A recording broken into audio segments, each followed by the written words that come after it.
जय हिंद प्यारे दोस्तों। मैं प्रकाश अवस्थी कानपुर वाला। प्यारे दोस्तों, आज मैं आपको कराने जा रहा हूं RRB NTPC CBD 2 graduate level का सेट, जो कि एक ही सेट हुआ था और उसे मैं कराने जा रहा हूं। इसमें 35 क्वेश्चन आए थे और वो क्वेश्चन 2024 से लेकर 26 तक जो रेलवे के अलग अलग एग्जाम चल रहे हैं उन्हीं पैटर्न पे थे।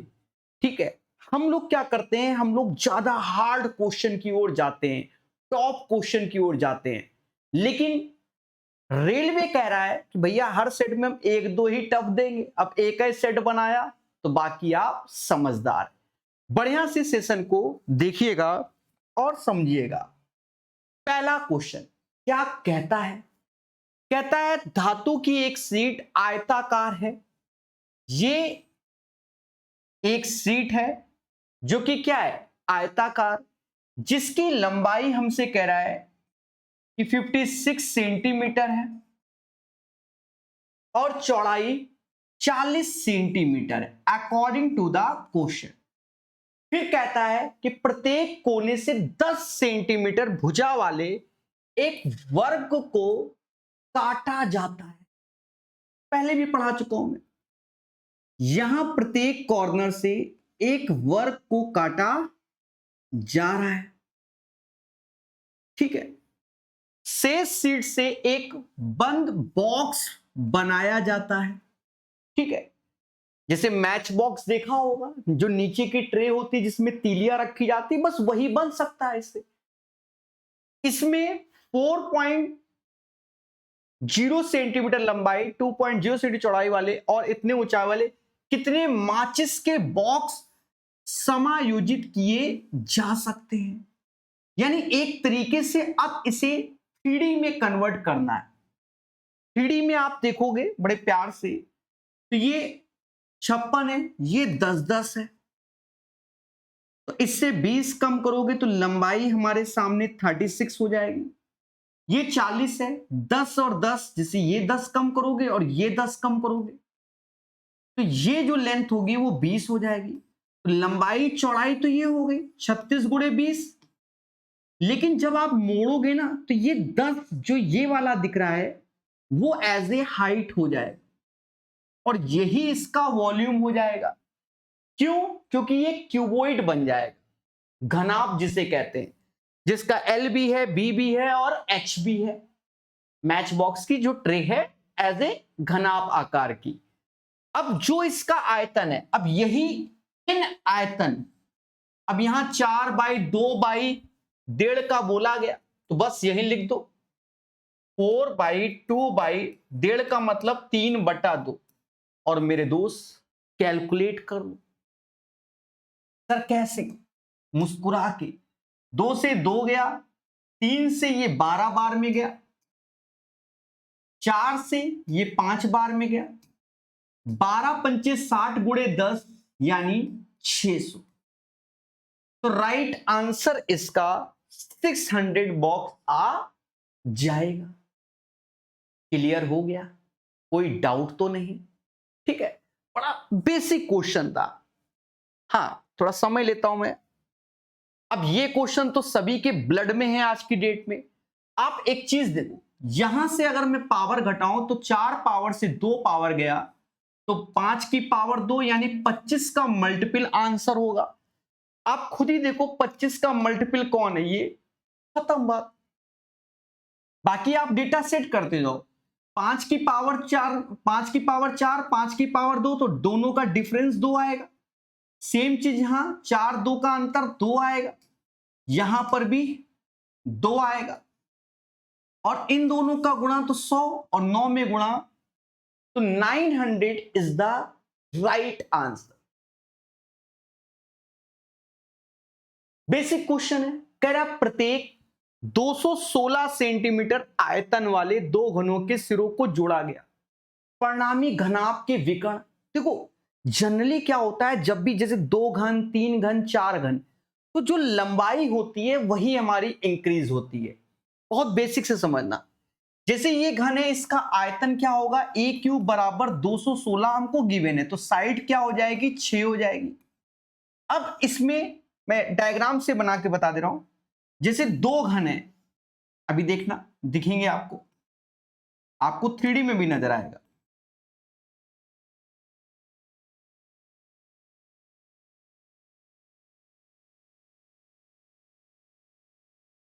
देखिएगा, फिलहाल डायग्राम बनाने की कोई जरूरत नहीं, लेकिन अब आप डायग्राम को देख रहे होंगे तो दो घन एक दूसरे को टच कर रहे हैं, तो जो इफेक्ट आता है मेरे दोस्त वो सिर्फ लंबाई में आता है। जैसे तीन घन है तो लंबाई 6 है, एक तरीके से साइड 6 है, तो छत्रिक 18, 4 है, छचो को 24, तो लंबाई यहां पर 6 दूनी 12 हो जाएगी, बाकी वही अपना 6, तो बी भी 6 और एच भी 6 हो जाएगा। घनाभ के विकर्ण की लंबाई, अब घनाभ का जो डायगोनल होता है सभी बच्चे जानते हैं कि L square plus B square plus H square होता है, लेंथ ऑफ द डायगोनल। और यहां पर मैं ये कहूंगा कि इसको जो लिखा जाएगा वो 6 गुणे 2, इसका 6 इसका 6, 6 बाहर कॉमन लोगे तो 6 ही आएगा क्योंकि 6 का स्क्वायर हो जाएगा, 2 का स्क्वायर 4, 1 का स्क्वायर 1, 1 का स्क्वायर 1, यानी 6√6 answer. The right answer of this one 6√6। इस चीज को समझना, जो धरने में बैठ जाओ सर वाई दिस कुलावरी, मेरे देवता यहां 6 गुणे 2, तो 6 का स्क्वायर कॉमन, यहां पर 6 इंटू 1, यहां 6 इंटू 1, तो 6 का स्क्वायर, तो यानी 6 बाहर आ जाएगा स्क्वायर रूट से, 2 का स्क्वायर 4, 1 का स्क्वायर 1, 1 का स्क्वायर 1, और 6√6 इज द राइट आंसर। ये सबके ब्लड में है, देखो पहचानना यहीं से पहचान लो, ये हमारा 3x का होल क्यूब हो रहा है, और ये जो डेटा है बगल में वो 7y का होल क्यूब हो रहा है। बाकी इसी पैटर्न पे ये चलेगा। देखा जाए ये 3x plus 7y, 3x plus 7y का होल क्यूब होता है। भाई जनरली जो मासूम बच्चा है वो क्या याद करता है, वो ऐसे याद करता है, a प्लस बी का होल क्यूब क्या होता है, उसने कहा sir a cube plus B cube plus 3ab और a प्लस बी। और कुछ जो एडवांस बच्चे होते हैं वो कैसे याद करते, कहते सर a क्यूब ऐसे लिखा, b क्यूब ऐसे लिखा, फिर 3a स्क्वायर b ऐसे लिखा और 3ab स्क्वायर। तो ये 1331 का पैटर्न, ये भी हमारा जो करोगे ना तो इसी पैटर्न पे बनेगा। फिलहाल इसके बिहाफ पर ये आंसर आ रहा है, पर देखने में कुछ ऐसा लग रहा है। समझ गए मेरे भाई? तो राइट आंसर आपके सामने, डाउट नाम की चीजें नहीं होनी चाहिए, ठीक है? हाँ, ए किसी काम को 9 दिन में निपटा देता है, बी उसी काम को 22 दिन में निपटा देता है, वे 2 दिनों तक एक साथ कार्य करते, कितना भाग अपूर्ण रह जाएगा? पहला उद्देश्य एलसीएम, जो कि 9 गुणे 22 ही होगा, 22 इसकी एफिशिएंसी, 9 इसकी, यानी एक दिन में देखो, एक दिन में कितना काम किया, 22 9 31, 31 दूना 62, हमसे 2 दिन काम करवाया ना, आगे 2 दिनों तक काम 62 कर लिया, 9 दूनी 18, 18 1 19, टोटल काम है 198, 62 काम हो गया, तो बचेगा कितना, 6 ऐसे, 8 में से 2 गया 6, 19 में से 6 गया, 19 में से 6 गया 13, 136 बचा। अब एक चीज और समझना मेरे भाई, तो कारक कितने अपूर्ण, ठीक है, 19 में से 6 गया, इतना आया। अब देखा ये जाए कितना भाग की बात कर रहा है, कितना भाग, तो आउट ऑफ 198 से ही होगा। बस यहां पर आप देखो कि ऊपर नीचे आप 2 से भाग दे दो, नीचे 99 आ जाएगा, नीचे 99, और यहां 2 से भाग दोगे, छत्रिक 18, मतलब 6 दूनी 12 और ये 16, यानी राइट आंसर 68/99 हो जाएगा। कोई आपत्ति मेरे दोस्त? बोलो बोलो, टेल टेल। क्लियर? सरल क्वेश्चन है, आपके ब्लड में है ये भी। एक दुकानदार एक लैपटॉप को 40,000 में खरीदता है। पहले इसे 20% के लाभ पर बेचता है, बाद में खरीदार इसे 10% की हानि पर दूसरे को चिपका देता है। करा अंतिम विक्रय मूल्य। कितनी बार पढ़ाया मैंने ये क्वेश्चन भाई, 40,000 ऐसे ही लिख लो, 20% लाभ यानी 100 की चीज 120 पे बेची गई, और 10% हानि यानी 90%। अब जैसे यही क्वेश्चन है तो ज्यादातर लोग बच्चा 9 का मल्टीपल भी ढूंढ लेता है कि आंसर 9 का मल्टीपल होगा। हाँ, 9 का मल्टीपल होगा, 42, 48, 50 होता नहीं, सीधे कोई कैलकुलेशन नहीं। ठीक है, अब बच्चा ये चीज नहीं जानता तो भी कहता है बली देंगे, परसेंटेज 2 जीरो की बली, 2 जीरो की बली यानी 4 जीरो। अब गुणा करेगा, हाँ 12 नौइया 108, 108 चौका 432, लास्ट में 2 जीरो, तो 43,200 इज द राइट आंसर। आगे बढ़ेंगे, ये एक इंफॉर्मेशन दी गई है, इसको प्यार से पढ़ो। और एक बात याद रखना, जब भी ऐसे क्वेश्चन आए जिस चीज की इंफॉर्मेशन नहीं मालूम तो डरिए नहीं, आंसर तब भी आता है। पढ़ते हैं, कह रहा नीचे दिए गए कथनों में से चतुर्भुजों के संबंध में सही कथन। कह रहा समद्विबाहु समलम में समांतर भुजाएं बराबर होती है। अब समद्विबाहु समलम का मतलब क्या हुआ? ये हमारा ट्रैपेजियम हुआ, ट्रैपेजियम ये, और समद्विबाहु समलम में ये दोनों भुजाएं बराबर होती है। देखो समद्विबाहु समलम, देखो समलम किस लिए बोल रहे हैं? क्योंकि यहां पर जो ये परपेंडिकुलर पड़ रहा है तो ये इसलिए, और आइसोस्केलस ट्रैपेजियम बोला है। कह रहा समांतर भुजाएं, तो पैरेलल लाइंस कहां बराबर होंगी? पैरेलल तो ये है ना मेरे भाई, अलग अलग साइज की होती है, राइट? तो यहां पर ये स्टेटमेंट हमारा क्या हो गया? फॉल्स हो गया। ये स्टेटमेंट क्या हो गया? फॉल्स हो गया। फिर कह रहा पतंग एक प्रकार का समांतर चतुर्भुज है। ये भी स्टेटमेंट, जैसे ये स्टेटमेंट आपको डाउट है तो डी लगा दो, डी मतलब डाउट होता है, फिलहाल होता नहीं। कह रहा सभी वर्ग सम चतुर्भुज है, ये कंडीशन सही है भाई। कोई भी वर्ग ऐसे हो, ये वर्ग है सभी, जैसे जानते नहीं है, जैसे सभी हमारे रेक्टेंगल पैरेललोग्राम होते हैं, वैसे सभी जो वर्ग होते हैं स्क्वायर, वो हमारे सम चतुर्भुज होते हैं, रोम्बस। ये स्टेटमेंट ट्रू है, ये स्टेटमेंट ट्रू है। अब कह रहा किसी भी चतुर्भुज की भुजाओं के मध्य बिंदु को मिलाने से चतुर्भुज एक समलम चतुर्भुज बनता है, नहीं, क्योंकि इसने किसी भी बोल दिया, ठीक है, तो ये नहीं। अब यहां पर पतंग के केस में वो समांतर चतुर्भुज नहीं होता, पतंग एक प्रकार का समांतर चतुर्भुज नहीं, क्योंकि पतंग तो ऐसे बनती है देवता, ठीक है, समझ गए ना? तो इसमें केवल statement C is the right, right answer आपके सामने स्टेटमेंट सी हो जाएगा। क्लियर? हाँ, जब हमने ऐसे क्वेश्चन कराया, बच्चा कह रहा था क्या CBT 2 में आएगा, जाके देखिए, भर भर के हमने कराया हुआ है 2024 से 26 वाले, बताओ वही आया। फर्जी क्वेश्चन है, कह रहा है वो सब कहानी है, एक कोण 55 है और हमसे x का मान पूछ रहा है, यानी ये 55 है तो ये दोनों इसके पैरेलल है, तो कॉरस्पॉन्डिंग एंगल से ये भी 55 हो जाएगा। खत्म बात, यही इसका आंसर है, और कुछ उसने पूछा ही नहीं है। कॉरस्पॉन्डिंग एंगल मतलब संगत कोण।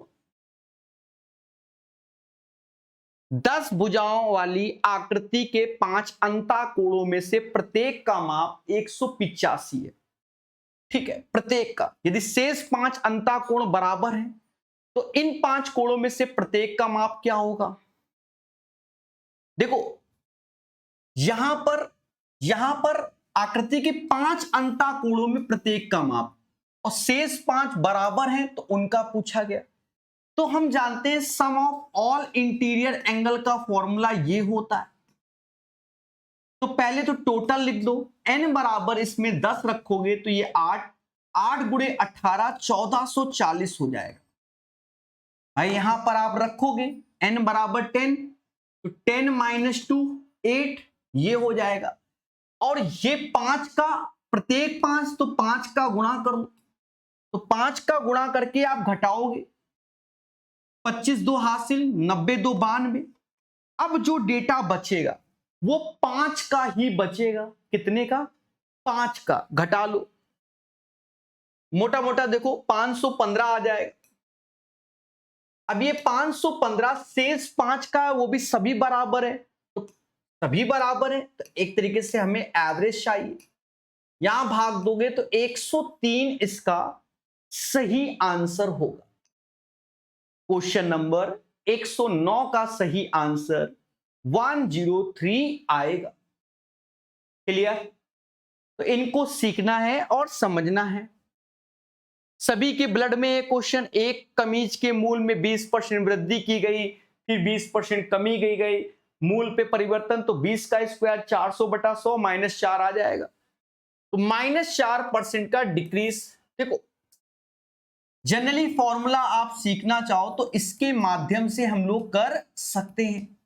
पहले 20% का इंक्रीमेंट, फिर 20% का कमी, फिर दोनों का इंटू 400/100। मेरे देवता देखा यह जाए कि ये 20 से 20 गया तो -4 आया। क्या आया? -4। और यही -4 का मतलब 4% का डिक्रीज हो जाएगा। 4% डिक्रीज हो जाएगा। एक आयताकार मैदान की माप इतना है। बना लेते हैं थोड़ा सा डायग्राम।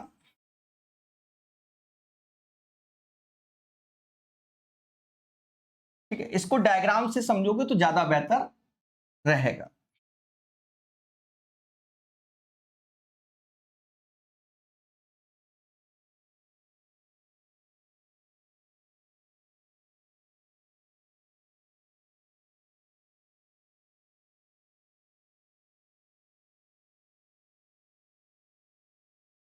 ये थोड़ा सा मैंने आगे का हिसाब से, एक आयताकार मैदान की माप इतनी है, तो माप हमको दी गई 68.5 ऐसे और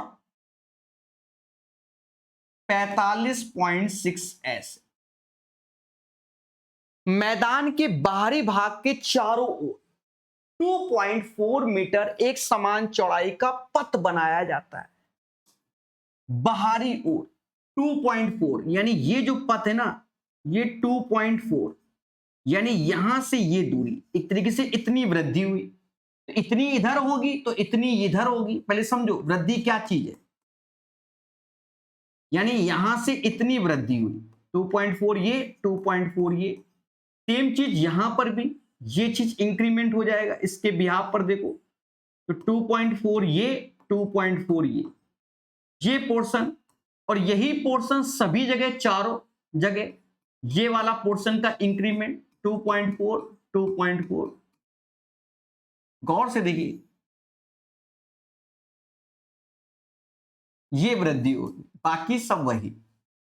तो हमसे आगे यही कह रहा है, पथ के बाहरी परिमाप और मूल परिमाप के बीच अंतर ज्ञात कीजिए। अब जो एक मासूम बच्चा है वो अंदर लगा रहा है 2l + bh, फिर बाहर लगा रहा है, बड़े से छोटा घटा रहा है।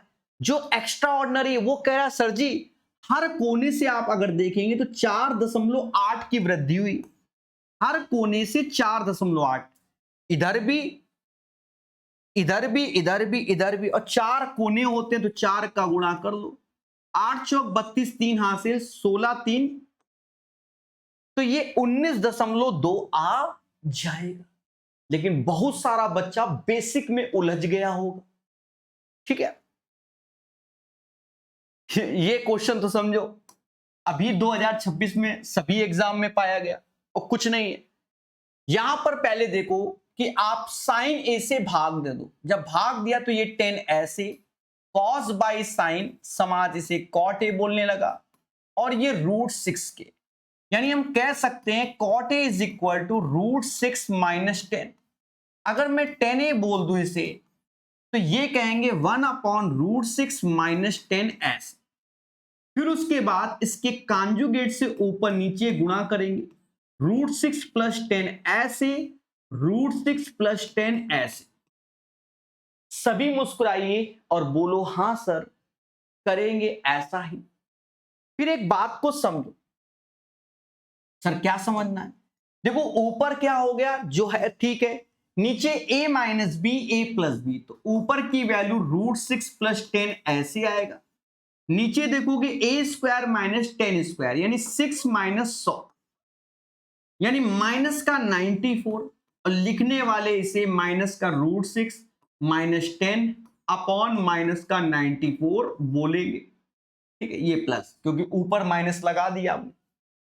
तो इसका जो सही आंसर आएगा वो आपके सामने है, क्या? -94। This is the right answer. Clear है? तो क्वेश्चन 12 सभी को क्लियर हो गया होगा। समझ गए मेरे देवता? ठीक है, तो ये काफी लेटेस्ट में आप देखोगे, हमारे जो मैंने कराए हुए हैं ना उनमें भी ये कई बार कराया हुआ है। चलिए आगे देखेंगे। सब क्वेश्चन फंसा दिए एक आध को छोड़कर। 3059 की धनराशि को 3 भागों में इस प्रकार विभाजित किया जाता है। पहले भाग का 1/2, पहले भाग का 1/2, दूसरे भाग का 1/4 और तीसरे भाग का 1/8 क्या है? बराबर है। पहले भाग का 1/2, दूसरे का 1/4, तीसरे का इतना। तीसरे भाग का मान ज्ञात करो। अब देवताओं देखो, अगर मैं सही से इनका रेशियो देखूं तो ये 2 4 8 जिसे समाज 1 2 4 का रेशियो ही बोलेगा, और 1 2 4 का रेशियो बोलेगा। तो ये टोटल हमारा हो गया 7, और यही 7 बराबर 3059। 7 चौका 28, 7 तियां 21, 7 सत्ते 49, 437 आ गया। अब हमसे यहां पर खुद ही कह रहा है कि प्रभु तीसरा भाग का मान बताइए, यानी 437 में आप 4 का गुणा कर देंगे। 7 चौका 28, 2 हासिल, 4 तियां 12, 12 2 14, 1 हासिल, 4 चुकू 16 और 1 17, 1748 इसका सही आंसर। 1748 सही आंसर होगा। क्लियर? क्या कोई डाउट? नहीं ना? चलिए, तो यही इसका सही आंसर। एक बा बिंदु Q से केंद्र O वाले एक वृत्त पर 2 स्पर्श रेखाएं खींची गई। ये एक वृत्त है। बहा बिंदु से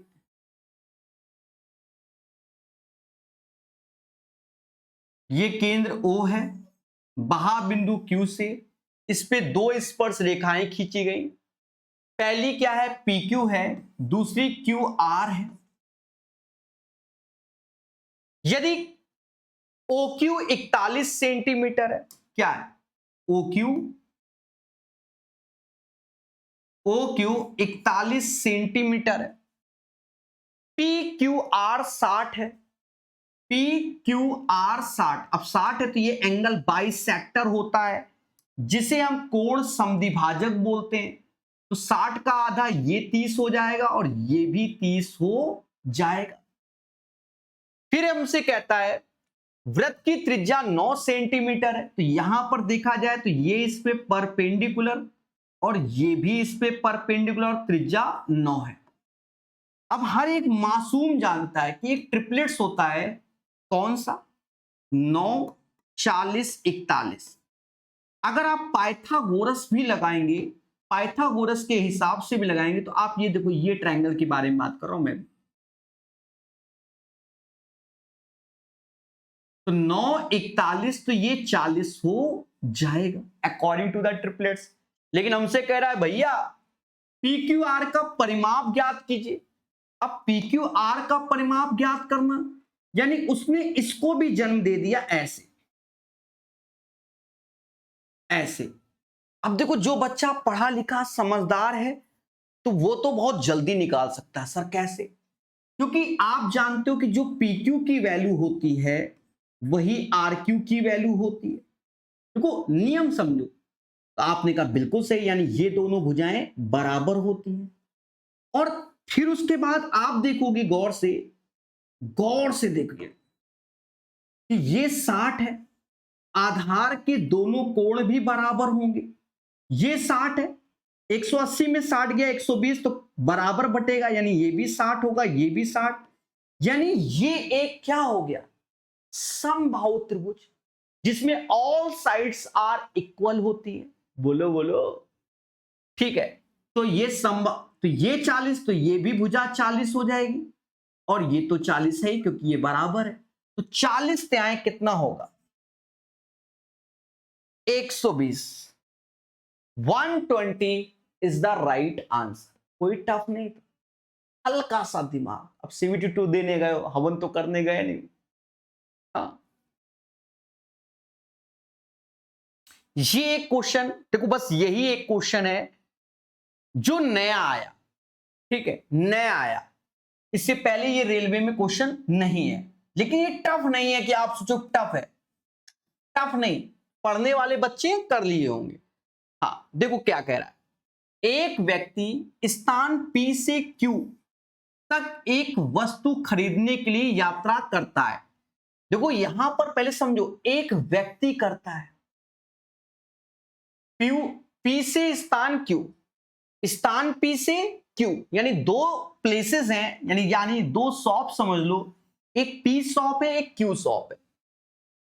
कह रहा जिसकी कीमत P की तुलना में Q पर 15% कम है, यानी 15% कम। मान लो यहां कोई चीज 100 रुपए की मिलती है, तो यहां वही चीज 85 की मिलती है।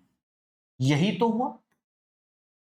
पहले बात तो समझो, बस क्वेश्चन इसीलिए बता रहा हूं। यहां पर एक व्यक्ति है मेरे दोस्त, क्या है, व्यक्ति। अब दो दुकानें समझ लो, एक दुकान P समझ लो, P स्थान पर है, एक Q स्थान पर है। P वाली कह रहा 100x का बेचेंगे, Q कह रहा हम 15% डिस्काउंट देंगे। अब मोटा मोटा समझो, मेरी गली में जो दुकान है और जो थोक की दुकान है, दोनों में रेट का अंतर होता है, ठीक है। हाँ, कह रहा है हमसे, फिर यहां देखो लाइन क्या बोल गया, अच्छा क्वेश्चन है, भाषा ही तो पकड़ना है। वह यात्रा पर 150 रुपए खर्च करता है, फिर भी P पर वस्तु खरीदने की तुलना में से 150 की बचत करता है। बस ये लाइन पकड़ना है। अब एक चीज समझो, स्थान P से स्थान Q तक एक वस्तु खरीदने के लिए देख, यानी यहां 100x की मिल रही, लेकिन वो जाता है यहां पर, और यहां पर कह रहा है कि मैं 150 रुपया किराया में खर्च करूंगा। एक तरीके से वस्तु क्या मिल रही, 85x के साथ 150, इतने की वस्तु पड़ी, फिर भी 150 रुपया बचा लेता है। यानी अगर हम यहां से ला रहे हैं माल को, तो भी हमें 150 का फायदा हो रहा है, ठीक है, 150 का, यानी 100x minus this one is equal to 150। 100x से 85x गया तो 15x आया, और वो 150 300, यानी x बराबर 20 आया। फिर भी अब कह रहा है कि आप P की कीमत के सापेक्ष उसकी बचत प्रतिशत, यहां 20 का, यानी P पर वो वस्तु 20 का गुणा करोगे तो 2000 की मिलती है। अब 2000 की वस्तु पे उसने सिर्फ बचत क्या किया है, 150 रुपए का ही कर पाया है। 150 गुणे 100, बच्चा धरने में बैठ जाएगा, अगर सर हमको समझ नहीं आया। मैं भी बहुत प्यार से मान, देखो भारतवर्ष में या नॉर्थ इंडिया की मैं बात कर रहा हूं, नॉर्थ इंडिया में जो सबसे सस्ता सामान मिलता है तो दिल्ली के सदर बाजार में मिलता है, और भी जगह हो सकता है। हाँ, जो कमेंट कर दो सर हमारे पड़ोसी वाला तो बहुत सस्ता देता है सदर बाजार से, आप वहीं से ले लो। जनरली मैं बात कर रहा हूं, ठीक है, धरने में नहीं बैठना। तो दिल्ली के सदर बाजार में सस्ता मिलता है। अब कस्टमर यहां में कानपुर में है, तो एक कानपुर में दुकान है और एक सदर बाजार में। तो कानपुर की दुकान दे रही है 100x में चीज, और सदर बाजार वाली दुकान दे रही है 85x की चीज, लेकिन बंदा तो कानपुर में है, तो कानपुर से सदर बाजार जाएगा तो किराया भी लगेगा, तो उसका किराया कितना लगा? 150 रुपए का लगा। कह भी रहा है वह यात्रा पर 150 खर्च करता है, फिर भी पी पर वस्तु खरीदने की तुलना में 150 बचाता है। यानी क्यू पर गया तो 85x के साथ 150 रुपया और लग गया आने जाने का, तो इतना। फिर भी अंतर, ये प्राइस और इस प्राइस का अंतर 150 आया। x बराबर 20, यानी पी पर वो वस्तु 2000 की मिलती है। अब कह रहा पी की कीमत के सापेक्ष उसका प्रतिशत बचत। अब 2000 रुपया का माल मिलता था, लेकिन हमने 150 तो बचा लिया, गुणे 100, 7.5%। क्लियर है? जैसे अभी मैं आजकल देख रहा हूं, कैमरे के सामने मुझे एक टीवी लगानी है, मैं देख रहा हूं फ्लिपकार्ट अमेजॉन में काफी महंगा है इस वक्त। अब कोई डिस्काउंट आएगा, 12-13 हजार की मिल जाती है, अभी 18-19 हजार के दिखा रहा है, नहीं खरीदेंगे, नहीं देखेंगे 2 दिन कैमरा, ऐसे देख लेंगे। क्या चाहता है मेरे भाई? बच्चा तो बोर्ड में पढ़ना चाहता है, ये नहीं कि प्रकाश सर की नजर कहां है, ये देखना नहीं चाहता। समझे नहीं? अच्छा, अब स्पीड करोगे तो और सस्ता हो जाएगा और जल्दी सॉल्व हो जाएगा। पेपर में इस क्वेश्चन में कई बच्चों को समय लग सकता है, क्योंकि 2 बार 150 खेला हो गया। निम्नलिखित आंकड़े की माध्यिका ज्ञात करो। अब माध्यिका क्या? पहले देखो, डेटा असेंडिंग ऑर्डर में है, बिल्कुल है, बढ़ते हुए क्रम में। 4, 6, 8, 10 सिंपल दे दिया। टोटल 6 है, तो 6 है तो 6 का आधा 3, यानी तीसरा पद, और चौथे पद के योग का आधा ही क्या हो जाएगा? माध्यिका हो जाएगा। यानी इन दोनों का योग 18, 18 का आधा 9, तो सही आंसर 16 का मेरे दोस्त 9 आ जाएगा। ठीक है, फास्ट चलेंगे। शिवम ने 3 वर्षों के लिए साधारण ब्याज की एक निश्चित दर पे 30,000 उधार लिए। यदि उसने अवधि के अंत में x% वार्षिक ब्याज पर इतना ब्याज का भुगतान किया, x का मान। अब मोटा मोटा समझो, साधारण ब्याज प्रत्येक वर्ष समान होता है।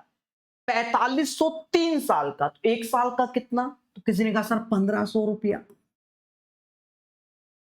भाई 4500 कितने साल का? 3 साल का, तो 1 साल का 1500। किस पे निकालोगे? कॉस्ट प्राइस में, यहीं से आ गया परसेंटेज। अब बल यदि दे तो जीरो की बलियां दो, 2 जीरो यहां से, 2 जीरो यहां, 2 जीरो यहां, 2 जीरो यहां, 5%।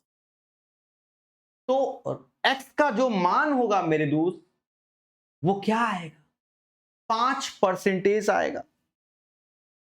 12 मजदूर 18 दिन में एक दीवार बनाते, सब्जी मसाला एमडीएच वाला 12 बंदे किसी काम को 18 दिन में, तो 8 बंदे कितने दिन में? x दिन में।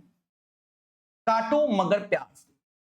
कहते हैं 4 से ये 2 बार, 4 से ये 3 बार, 2 से ये 9 बार, 9 Trika 27, 27 is the right answer. तो 27 दिन आंसर आ जाएगा। कह रहा माध्य अनुपाती 4 है, सभी जानते हैं। मीन प्रोपोर्शन बोला तो अंडर रूट ए बी होता है। तो यहां पर देखोगे इन दोनों का, तो एक्स स्क्वायर 3 का स्क्वायर 9 ऐसे, जो कि 4, दोनों साइड स्क्वायर कर दो तो एक्स स्क्वायर माइनस 9, 4 का स्क्वायर 16, 9 गया 25, तो एक्स बराबर 5।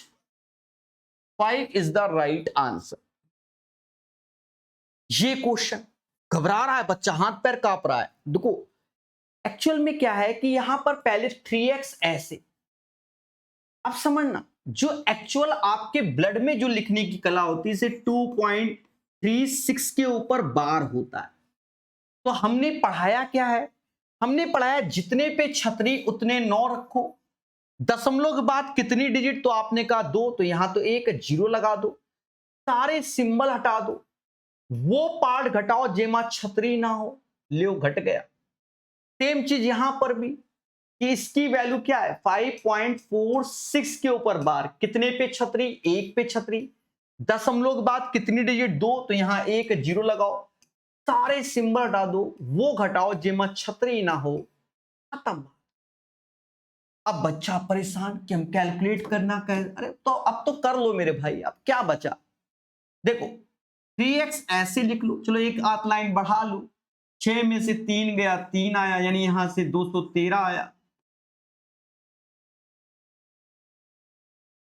यहां कम कर लो, 46 चला गया तो 500 नहीं 492 आ जाएगा, 8 और कम करो, इससे कम कर लो, 3x ऐसे आएगा, 12 में से 3 गया 9 आएगा, 8 में से 1 गया 7 आएगा, और ये 279 अपॉन 90। अब काटो मगर प्यार से, प्यार से काटना, ठीक है। हमरी मौसी करी आंसर तो ऐसे बता दो, ये होगा। कैसे कैसे कर लेते हो? देखो हमने देखा 9 से ये 10 बार में जा रहा, 9 से ये 31 बार में, 3 का यहां गुणा भी हो गया, 31/30 इसका राइट आंसर होगा। समझ गए? बोलो बोलो, ठीक है, क्लियर। आंकड़ों के लिए माध्य के सापेक्ष माध्य विचलन, जाके नोट्स में देखो, ना कराया तो बताना, लेटेस्ट क्वेश्चन है, 2026 में पूछा गया रेलवे के एग्जाम में। अब देखो मैंने प्रॉपर कराया हुआ है, माध्य के सापेक्ष माध्य विचलन। अब ये क्या होता है? इसमें कुछ नहीं, पहले आप x के ऊपर बार, इसका मतलब एक तरीके से मीन यानी एवरेज आप निकाल लो। सर एवरेज कैसे निकालेंगे? अरे सभी को जोड़ो, 25 5 30 30 30 60 15 75 और 5 से भाग दे दो तो ये 15 ही आ गया। फिर उसके बाद सिग्मा ऐसे एक्स आई माइनस एक्स के ऊपर, बस ये करना है, लेकिन ये करना है माध्य विचलन, ठीक है। अभी पेशेंस रखना, उसके साथ ही साथ तो पहले कर लो, ठीक है, पहले कर लो। 15 5 का अंतर 10, माइनस माइनस प्लस हो जाएगा, 15 10 का अंतर 5, 15 15 0, 20 तो ये 5 और ये 10 आया। अब यहां माध्य विचलन है तो नंबर ऑफ टर्म से भाग भी देना होगा, कितने हैं 5 तो भागो दे दो, ऊपर 30/5 यानी 6 इसका सही आंसर होगा, ठीक है। बड़ा सिस्टम से करिए, सिस्टम फाड़ नहीं देंगे, सिस्टम से करिए, ठीक है। हो गया मेरे भाई, बच्चा घबरा गया होगा कि माध्य विचलन क्या है, माध्य विचलन क्या है, ठीक है। हमने तो स्टैंडर्ड डिविएशन सब कराए हुए। उभयनिष्ठ केंद्र O वाले दो कॉन्सेंट्रिक सर्कल, बहुत कराए तो, कॉन्सेंट्रिक सर्कल सेम पैटर्न का क्वेश्चन कराया है। अब 19-20 तो मिलेगा ही मिलेगा।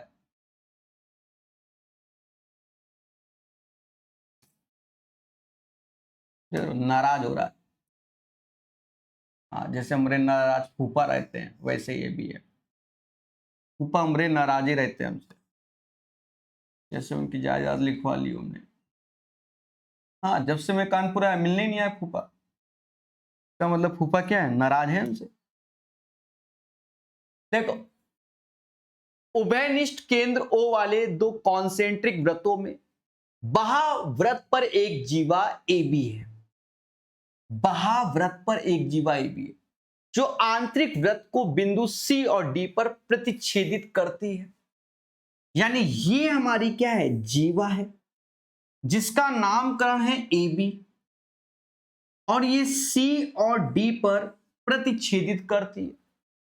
यदि केंद्र से जीवा की दूरी 3 सेंटीमीटर है, केंद्र से जीवा की दूरी 3 सेंटीमीटर, और ये बराबर भागों में डिवाइड कर देगी, ये भी ध्यान रखना। मेरा बहा त्रिज्या 13 है, ये त्रिज्या 13 है, तो अगर बच्चा मासूम है तो वो तुरंत ये निकाल लेगा कि सर ये क्या होगा। पाइथागोरस 13 का स्क्वायर माइनस 3 यानी 169, और 3 का स्क्वायर 9 यानी रूट के अंदर 60, 160, और ये क्या होगा 40, नहीं ये क्या होगा 16 गुणे 10 यानी 4√10 आएगा। तो यहां से यहां तक की रेड लाइन की वैल्यू 4√10 हो गई पाइथागोरस से। फिर कह रहा आंतरिक त्रिज्या 7 है, इंटरनल 7 है, तो अब हम इसको इधर बना रहे हैं, ये 7। अगर ये 7 है और ये 3 है तो यहां से ये हमने दूरी ये भी निकाल लेंगे। 7 का स्क्वायर 49 और 3 का स्क्वायर 9। 49 में से 9 गया, रूट के अंदर 40 यानी 2√10 आ जाएगा। फिर कहता है एसी की लंबाई।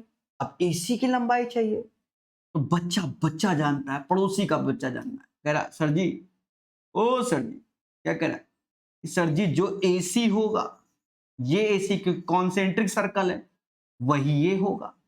और यहां पर देखा जाए ये पूरा रेड कलर 4√3, 2 भाई यहां तक की दूरी आपकी वही हो जाएगी 2√10। 4√10 में से 2√10 घटाओगे तो हमारा 2√10 आ जाएगा। सिंपल सरल क्वेश्चन, लेकिन दोस्त हल्का सा पेशेंस, ज्यादा नहीं, हल्का सा।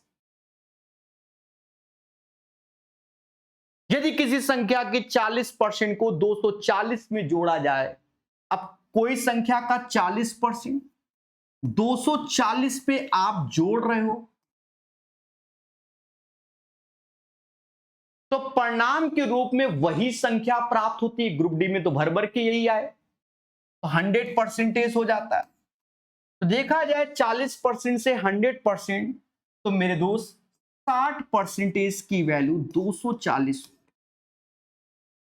हमसे कह रहा 50% बताओ, तो इसमें 4 का गुणा करोगे, 6 को 24, तो इसमें भी 4 का ही गुणा कर लो, 200 इसका सही आंसर हो जाएगा।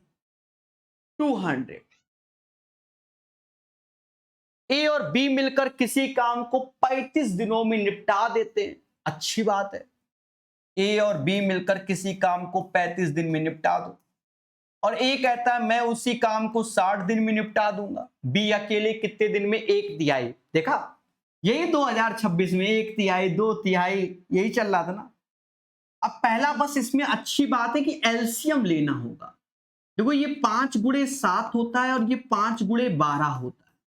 अगर आप एलसीएम लोगे तो 5 गुणे 7 गुणे 12, यानी यहां एफिशिएंसी 12 आएगी और यहां एफिशिएंसी 7 आएगी। कितनी आएगी? 7। तो देखा जाए ए 7 लड्डू बनाता है तो बी कितना बनाता है? 5। बनाने इतने हैं और बी कह रहा मैं तो 5, लेकिन इतने नहीं बनाने, इसका 1/3 1/3 कुन्ने में और काट लो। उसी करें ऐसे काटो, 3 से ये 4 बार, 7 चौका 28, 28 इसका सही आंसर। और कोई बच्चा अगर ये कह दे कि हमने ये नहीं पढ़ा, इसमें से आधे से ज्यादा क्वेश्चन अभी जो रेलवे के 2026 में एग्जाम हुए ना, वही उठा के पूछ दिया है मेरे भाई, आधे से ज्यादा। पर हमने तो लगाए नहीं है सेट। ठीक है, ट्रायंगल एबीसी का शीर्ष इतना है, इतना केंद्रक, फॉर्मूला ही बताया हुआ है मैंने। देखो ये हमारा एक ट्रायंगल है जिसके सेंटर हमसे कह रहा है ये 1 5 है, ये 4 7 है। हमका ये जो सी वाला है ये x, y है, और सेंटर जो 4, 5। देखो होता क्या था पहले समझो। होता ये था कि जैसे ये x1 y1 x2 y2 x3 y3 और इसका सेंटर, क्योंकि यहां केंद्रक बोला, centroid is the meeting point of median, तो वो क्या होगा? x1 plus x2 plus x3 divide by 3, y1 plus y2 plus y3 divide by 3, that is ये y की वैल्यू। अब यहां हमें ऐसे निकालना है, चलो मैं लिख देता हूं 1 प्लस 4 प्लस x ऐसे डिवाइड बाय 3 बराबर किसके? 4 के। तो 4 से 12 में से 5 गया तो x बराबर 7 आया। फिर देखो y वाला निकालें तो 5 plus 7 plus y divide by 3 बराबर 5, तो 15 में से 12 गया तो y बराबर 3, तो 7 और 3 आ जाएगा। लेकिन हमारी मौसी कैसे करती है, हमारी मौसी बहुत एक्सपर्ट है। वो कह रहे हैं बउआ हम जब यहाँ 3 3 से भाग दे रहे हैं तो क्यों ना इसके अंदर 3 का गुणा कर लें। हमने कहा मौसी बिल्कुल कर सकते हैं, देखो ये सब सीखो भाई। 3 3 तो कह रहे 3 से गुणा कर लो तो सीधे क्या 12 और 15 नहीं बोल सकते। हमने कहा बिल्कुल बोल सकते हैं। कह रहे अब देखो ये 4 है ये 5 है और यहां 12 है, तो अब ये क्या हो सकता है, तो 7 होगा ना, क्योंकि 7 5 12। जैसे ये 5 है ये 7 है 12, तो 15 लाना है तो y 3 हो जाएगा, 7 3। तो बउआ ये काहे लिख रहे हो। कहते नहीं जीतने वाला कुछ अलग से नहीं करता, हर काम का ढंग अलग होता है, समझ गए। मैंने नहीं बोला, शिव खेड़ा जी ने बोला ये बात। हाँ, जो कल को धरने में बैठ जाओ सर आपने बोला ये बात, क्रेडिट नहीं लेता मैं किसी चीज का। भर भर के पढ़ाया ये। ट्रायंगल एक्स वाई जेड में एक्स टी इसका समद्वि भाजक है। देखो ये ट्रायंगल है एक्स वाई और जेड, एक्स टी यानी ये एंगल बाइसेक्टर है, कोण समद्विभाजक, कोण समद्विभाजक है। फिर हमसे कह रहा है वाई जेड टी को मिलता है, कह रहा है कहने दो। अब एक्स वाई मोदी जी 5.6 है, वाई जेड यहां से लेकर यहां तक क्या है 6 है, और वाई टी 3.2। तो सर अब क्या होगा। देखो हम लोग पढ़ाई करें तो ज्यादा बेहतर है। पढ़ाई करते हैं जब हमने पढ़ाया है कि जब ये एंगल बाइसेक्टर है, कोण समद्विभाजक, तो जो रेशियो इन दोनों भुजाओं का होगा वही रेशियो इन दोनों का होगा। अब यही देखना, समझे नहीं, चाहे फॉर्मूले से लिखो चाहे ऐसे, ये 6 3.2 है तो ये 2.8 हो जाएगा। तो यानी जो इनका रेशियो है वही इन दो भुजा का रेशियो बनाना है। यही तो मैंने बताया। इनका रेशियो देखोगे तो 4 से ये 8 बार में गया, 4 से ये 7 बार में गया। 8 बराबर मोदी जी मतलब 8 7 56, तो 0.7 का गुणा हो रहा है, तो 7 में भी 0.7 का गुणा हो जाएगा। 4.9 इज द राइट आंसर। समझ गए। अब जिन भाई को नहीं समझ में आता कि सर हम नहीं समझेंगे चाहे जो कर लो, वो ऐसे करके फॉर्मूला लिखी, ए बी अपॉन ए सी का जो मान होता है वो B D upon D C के बराबर, बाकी उठा के रखें आंसर आएगा। क्लियर है। सदाबहार क्वेश्चन, कोई राशि एक निश्चित चक्रवृद्धि ब्याज की दर से 7 वर्षों में स्वयं की क्या हो रही है 3 गुनी हो रही है, जबकि ब्याज वार्षिक रूप से कितने वर्षों में है। अगर यहां बोल देता कितने और वर्षों में, 90% बच्चा गलत कराता है, नहीं बोला। स्वयं की 27 गुनी, 27 क्या 3 की पावर 3 27 यानी 7 त्या 21 आंसर। सर कैसे, देखो मोटा मोटा 1 से 3 हो रहा है 7 वर्ष में, अब 1 से 27 यानी 3 की पावर 3, तो मोटा मोटा इनका गुणा कर लो आंसर। पर हमारी मौसी मानने को तैयार ही नहीं। उस केस में आप ये समझो पैसा डबल, पैसा 3 गुना। हाँ 1 रुपया लगाया, 7 साल के बाद 3 पाया, 3 लगा रहे तो 9 पाएंगे, फिर 9 लगा रहे तो 27 पाएंगे। हाँ 9 लगा रहे तो 27 पाएंगे, जब फूका 9 ही लिख दिया, तो 7 त्या 21 साल आएगा।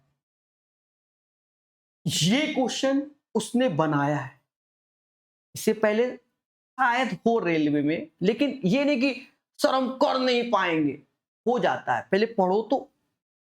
अमित भूमि पर खड़ा है और 100 मीटर लंबी डोरी का उपयोग करके 30 डिग्री के उन्नयन कोण पर पतंग उड़ा रहा है। अमित भूमि पर खड़ा है यानी यहां पर अमित है और पतंग उड़ा रहा है 30 डिग्री के उन्नयन कोण यानी एंगल ऑफ एलिवेशन से। नितिन 10 मीटर ऊंची इमारत की छत पे खड़ा है। अब ऐसा समझ लो भाई, फ्लोर वाइज मकान होते हैं, मैं रोड से हूं, आप अपनी छत से उड़ा रहे हो, समझ गए ना। तो मैं तो रोड में हूं, आप अपनी छत से, तो आप यहां से उड़ा रहे हो, आप यहां उड़ा रहे हो, और 45 डिग्री के उन्नयन कोण पे अपनी पतंग उड़ा रहे हो, दोनों लड़के उस बिंदु के विपरीत पक्षों पे खड़े हैं। एक ठो देखो हमने यहां अपोजिट, एक ठो यहां खड़ा कर दिया, यहां खड़ा है ये बंदा, यहां खड़ा। जहां पतंग मिलती नितिन को कितनी लंबी डोरी का उपयोग करना है, मिलती क्या, काटनी है उसकी पतंग तो मिलाना पड़ेगा भरत, तो इस पॉइंट पे मिलेंगी तभी तो कटेगी। हाँ, अब मोदी जी वाला नहीं भाई जी, मोदी जी तो भगवान है, हनुमान जी को उड़ा दिया पतंग में, बताओ भगवान भगवान है, उसको तो मुद्दा ही नहीं है। ठीक है, देखो हम लोग आजकल विरोध करना बंद कर चुके हैं, हर चीज हमें सही दिख रही है। बताओ भगवान का इतना मजाक बनाया जा रहा है। अभी देखो अमरनाथ में शायद शिवलिंग वाला कि शायद बर्फ से वो नहीं फिर से हुए, तो अब लोग फ्रिज में अपने मतलब फ्रिज में दिखा रहे हैं कि हमारे फ्रिज में बाबा अमरनाथ वाले आ गए। मजाक ही तो बना रहे हो अपने भगवानों का। और मैंने ये देखा है हिंदू कल्चर में अपने भगवान की बड़ी इंसल्ट करते हैं लोग, पता नहीं कौन सा गांजा फूकते हैं। ठीक है, अरे नहीं मानना तो कम से कम इंसल्ट तो ना करो। हाँ, शुरुआत तो मोदी जी ने कर दी, पतंगे उड़ा दिया, हनुमान जी को उड़ा दिया। हाँ, बुरा लगता है मुझे। कहाँ गया मैं, भूल गया, मैं सब रट के आया था क्वेश्चन। हाँ, पतंग उड़ा दी।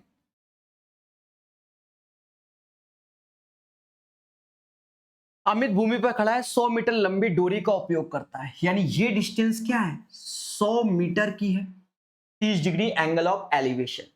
अब देखा जाए ये 90 है, 90 के साथ 30, 90 के साथ 30, 90 के साथ 30, जब हम देखते तो ब्लड बोलता है √3, 1 और 2। सॉरी देखो गांजा फूक रहा हूं, इसे 1 बोलता है, इसे 2 बराबर 100 के, तो 1 बराबर 50 की, यानी ये हाइट हमारी 50 हो जाएगी। यहां पर लड़का खड़ा था 10 मीटर, नितिन जो था ये नितिन 10 मीटर ऊंचाई पर खड़ा था यहां पर, और 45 के एंगल से, तो यहां से ऐसे मिलाओ क्योंकि ये एंगल ऑफ एलिवेशन होगा इसका 45 डिग्री। हम जानते हैं कि जब 90 के साथ 45 तो ये 1:1 का रेशियो होता है। कुदरत की माया, ये 10 है, ये पूरा हमारा 50 है। देखा ये जाए यहां से यहां तक की दूरी हमारी 40 हो जाएगी, 1 बराबर 40 के, तो ये भी 1 बराबर 40 के, और ये 40 40 तो ये √2 होता है, 1:1:√2। तो अगर हमसे हाइट पूछी जाए मतलब डोरी की लंबाई, तो 40 √3। तो हमसे कह रहा है नितिन को कितनी लंबी डोरी का उपयोग करना होगा, 40 √3। तो जो फंडा लगा है ना, सभी बच्चे जानते हैं कि अगर 90 के साथ 45 देखा जाए तो 1:1:√2 होता है। 90 के साथ अगर 30 देखा जाता है, ये सब हाइट एंड डिस्टेंस पढ़ते हैं बच्चे, √3, 1 और 2 होता है। फिर 90 के साथ 60 वाला देखते हैं क्या कह रहा है।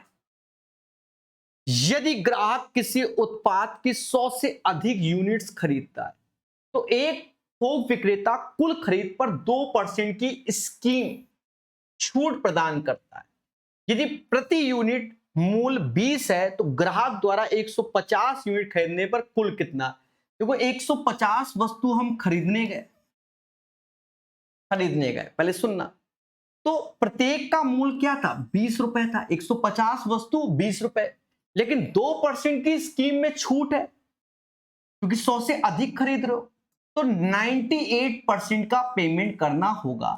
और ये जो परसेंटेज का सिंबल है वो तो भली मांगेगा ही मांगेगा, दे दो। 15 गुणा 2 यानी 30 गुणे 98, 0 ऐसे, 8 3 24, 2 हाथ से, 27 2 29, 2940। देखो ये चीज मैं आपको एक समझा सकता हूं, जिन बच्चों के पेरेंट्स के अगर अमेजॉन या फ्लिपकार्ट में बिजनेस अकाउंट होंगे, बिजनेस अकाउंट अगर बना है जहां से वो बिजनेस कर रहे होंगे, तो देखते होंगे जैसे 5 आर्टिकल खरीद रहे हो तो उसमें कह रहा है 3% डिस्काउंट, 10 खरीदो तो 5% डिस्काउंट एक्स्ट्रा, 100 बल्क में, और तो आपको कॉलिंग भी आती है वहां से भैया 100 ऑर्डर करना है, हाँ ठीक है, ऐसे भी माल आता है तो और डिस्काउंट मिलता है। समझ गए, ठीक है, वो बिजनेस अकाउंट जो ज्यादा आर्टिकल खरीदते हैं मिलता है। ये क्वेश्चन देखो, ये क्वेश्चन तो एनटीपीसी में ही आया हुआ है 2026 में, सेम क्वेश्चन आया है, वो जो सेट कराए थे ना उसमें है।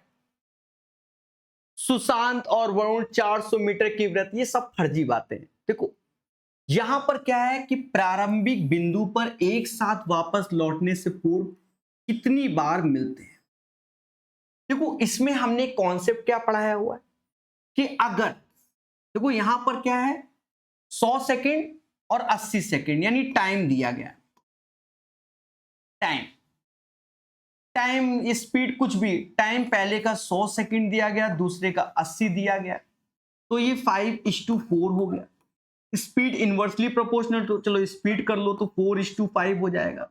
इससे फर्क नहीं पड़ता चाहे टाइम दिया गया हो चाहे स्पीड, फर्क क्या पड़ता है अगर अपोजिट डायरेक्शन है, ओडी मतलब अपोजिट डायरेक्शन, तो उस केस में ये दोनों पॉइंट को जोड़ दोगे यानी 9 पॉइंट पे भरत मिलाप होगा।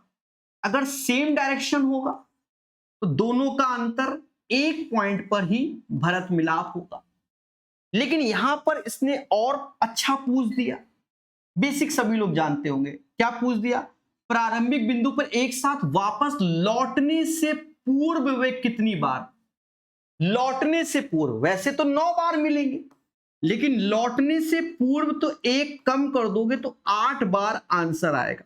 ये इसने अच्छा पूछ दिया। तो 90% बच्चा 9 मार आया होगा, लेकिन आंसर क्या होगा 8 होगा।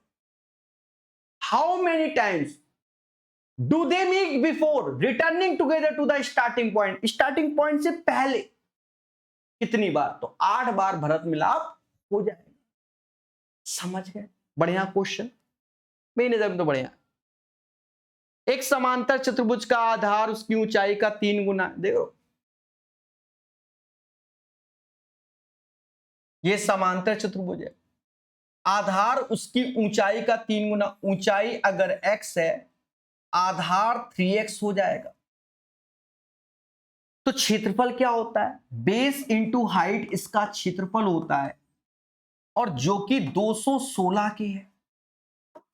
यहां पर आप देखोगे मेरे दोस्त तो 3 से आप इसको भाग दे दो तो 72 आ जाएगा, यानी x इज इक्वल टू 72 के। तो x बराबर किसके, 36 दूना 72, यानी x बराबर आ जाएगा 6√2। तो कह रहा उसकी ऊंचाई ज्ञात करो, बताओ x से निकालना है, 6√2 इसका सही आंसर होगा। क्लियर, 4 अंकों की वह सबसे बड़ी सी बड़ी संख्या जिसे इतने से विभाजित करने पर शेषफल 4 बचता है। देखो इसकी भाषा कह रहा शेषफल 4 बचता है, तो इन सब में 4 कम कर दो क्योंकि शेषफल बच रहा है। अगर आपने 4 कम कर दिया तो फिर इससे डिविजिबल हो चेक करना है, जैसे 98 मोदी जी 56, 9620, 9952 और 9808 नहीं 7। अब ये वैल्यू हमें चेक करना है किससे, जैसे 8 से डिविजिबिलिटी तो मुद्दा है, 07 तो कभी होगा ही नहीं, 8 7 वो 11, हमें बेहतर 11 लगता है तो हम पहले 11 की ओर जाएंगे। Sum of odd places value minus even places, 8 6 14, 14 में 14 गया, 6 में से 6 और 9 2 11 नहीं जाएगा, 11 14 का अंतर नहीं जाएगा, मुद्दा खत्म। तो राइट आंसर इसका 9860 आएगा। बाकी बेसिक आपको कई बार पढ़ाया हुआ है, थोड़ा सा इसमें समय देना पड़ेगा, बेसिक में बेस्ट यही है। देख लो राहुल की आयु उसके पुत्र की इतना है, राहुल की आयु 49 वर्ष पुत्र की। अब बताओ ऐसे क्वेश्चन हम कराएं बच्चों को 72 के लिए, बच्चा हमको करिए सर इतना हल्का क्यों कराते हो, अरे मैं नहीं कराता हूं, पेपर में आता है मेरे दोस्त। कहां गया, राहुल की आयु 49 वर्ष, 7 7 49, तो उसका बेटा 14 वर्ष, मुद्दा खत्म। ये क्वेश्चन मैंने जो रेस आपको पढ़ाया था ना, उस रेस में मैंने एसएससी के कुछ क्वेश्चन ऐड किए थे, सेम पैटर्न के मैंने 3 क्वेश्चन कराए थे। फंसा दिया मैंने। देखो 750 मीटर एक रैखिक दौड़ में एक्स वाई को 10 मीटर से हराता है। बहुत बेसिक से बताएंगे, मजा आएगा। एक्स वाई यानी 750 अगर एक्स प्रकाश सर चलते हैं तो वाई कितना चलेगा 740, तभी तो हराएगा, क्योंकि समय समान हो। ठीक है, यूट्यूब पे वीडियो डाला है मैंने इसका, आप मेरा यूट्यूब पे रेस सर्च कर लेना। अगर क्वेश्चन ना पढ़ाया हो तो बताना सर आपने नहीं पढ़ाया, वो भी 1-2 बार नहीं 3-4 बार पढ़ाया। हाँ, क्योंकि CHSL या CGL का क्वेश्चन है प्रीवियस ईयर। 750 ये इतना, 444 मीटर की दौड़ में वाई जेड को, अब वाई कितना, वाई दौड़ रहा है 444 और अब किसको हरा रहा है, जेड को 6 मीटर, यानी इसमें 6 कम कर दोगे तो 438, यानी जितने समय में वाई 444 चलता है उतने में ये। अब पहले तीनों को बराबर करो। सर कैसे करते हैं, देखो कैसे करते हैं, ये देखो पहले वही जैसे किया जाता है। देखो इन दोनों में तो ये साफ साफ दिख रहा है 111 गुणे 4, 111 क्या होता है 37 गुणे 3, 111 और गुणे 4, और ये भी दिख रहा है कि 37 गुणे 2 74 होता है, 37 गुणे 2 74 और 10 यानी 2 गुणे 5। अब कुदरत की माया देखिए, हाँ 33 4 यहां, 33 4 यहां, यानी यहां 5 एक्स्ट्रा, इस 5 का गुणा इधर कर दो और यहां 3 एक्स्ट्रा, तो इस 3 का इधर कर दो। अब सबका भरत मिलाप हो गया, यानी x इतना, y इतना, तो z इतना। ठीक है, अब हमसे दौड़ किसकी, x और z की, तो ये नहीं कि वहां कट्टम पिट्टी करो, अब x और z यहां लिख लो। x हो गया 750, हाँ मेरे घर का एड्रेस है, आगे नहीं बताऊंगा क्या है। और ये 438 गुणे 5, अब क्या करें दया, लेकिन आगे हमसे कह रहा है 150 मीटर की दौड़। अब बताओ 150 बनाने के लिए हम क्या करें, पहले तो 3 से इसको निपटाई दो, कटेगा, काटो, 14 ते 42 और 36 18, हमें 150 बनाना है, तो ये गया। अब 5 से ये 150 बार, यानी अगर x 150 मीटर तय करता है तो उतने ही समय में z 146, यानी 4 मीटर से z हार जाएगा, 4 मीटर। तो सही आंसर इसका 4 मीटर आएगा। क्लियर मेरे भाई, मजा आ रहा है, आ रहा है कि नहीं आ रहा, आएगा एक ना एक दिन। एक और, क्योंकि 35 पूछे गए, ये भी सिंपल है, कह रहा दिए गए रैखिक समीकरणों के निकाय के अपरिमित रूप से अनेक हल है, यानी इन्फिनिटी मैनी सॉल्यूशन है। मैनी सॉल्यूशन में क्या होता है कि a1 अपॉन a2 यानी 3 अपॉन a, 7 अपॉन b और 15 अपॉन 30। देखो पैरेलल नहीं होता, दोनों इक्वेशन ही एक होती है। ठीक है, दोनों इक्वेशन अगर पैरेलल है तो वो अलग केस में आता है, मैनी सॉल्यूशन। ठीक है, अब यहां पर क्या ए बी निकालना है, निकाल लो, इन दोनों को साथ में ले लो, तो इसको समाज 1/2 ही बोल रहा है, 3 दूना 6 यानी a बराबर 6, b इन दोनों को ले लो, 7 दूनी 14, 6 और 14। ठीक है, राइट आंसर आपके सामने। देखो बहुत आराम से आपको हमने सेट का सॉल्यूशन कराया है, कुल मिलाकर सिखाने के पॉइंट ऑफ व्यू से पढ़ाने की कोशिश की गई है। इसी सेट को हम 25 मिनट में भी करा सकते थे, नहीं कराया, वो आप देख रहे होंगे सेशन में। ठीक है, तो बताइएगा कैसा लगा, क्लियर।